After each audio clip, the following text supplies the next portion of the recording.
Dear viewers, आज हम जानेंगे सेल के बारे में कि सेल क्या होता है। तो चलिए स्टार्ट करते हैं सेल से। सेल सबसे पहले जानते हैं सेल के डेफिनेशन के बारे में। डेफिनेशन सेल का है, cell is the basic structural, functional and biological unit of all living organisms. Cell तमाम ऑर्गेनिज्म की स्ट्रक्चर, फंक्शन और उनकी लाइफ की बुनियादी इकाई है। चलिए हम इस डेफिनेशन को मज़ीद डिटेल के साथ समझते हैं। स्ट्रक्चरल लफ्ज़ स्ट्रक्चर से निकला है।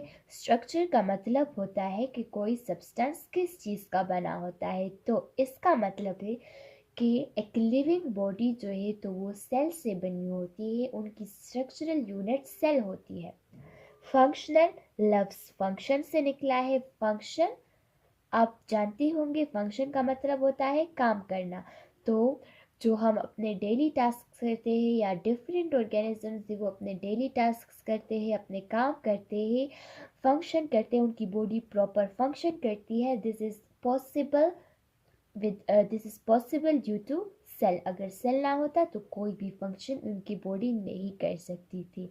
And biological unit of all organism, यानी तमाम ऑर्गेनिज्म का जो लाइफ है वो सेल की वजह से है। क्योंकि उनकी बॉडी सेल से बनी होती है और उनकी बॉडी काम भी सेल की वजह से करती है।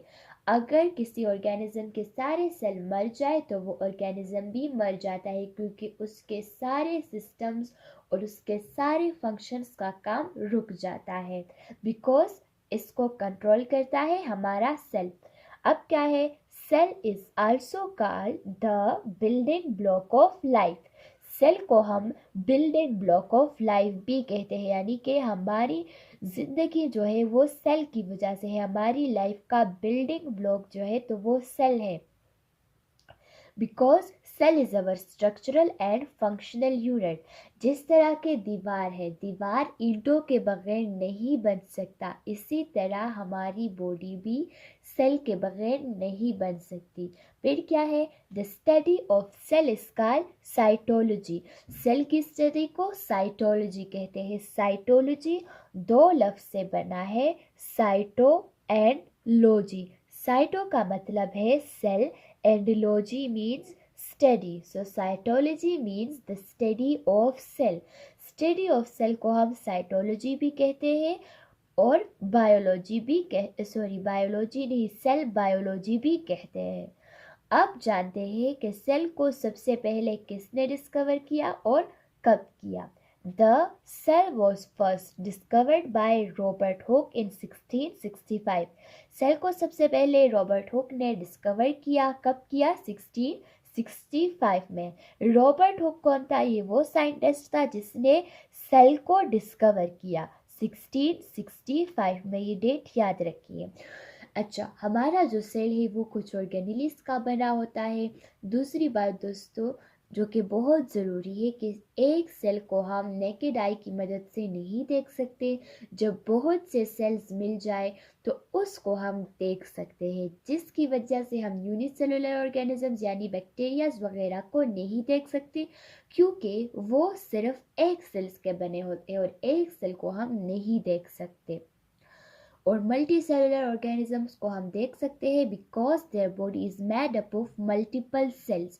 अल्लाह ताला की कुदरत है कि एक सेल जिसको हम अपनी नेकेड आई से देख ही नहीं सकते, उसके अंदर इतने ऑर्गेनेलीज होते हैं और हर एक ऑर्गेनेली का बहुत बड़ा रोल होता है, जो कि जिसकी वजह से सेल काम करता है और हमारी बॉडी चलती है।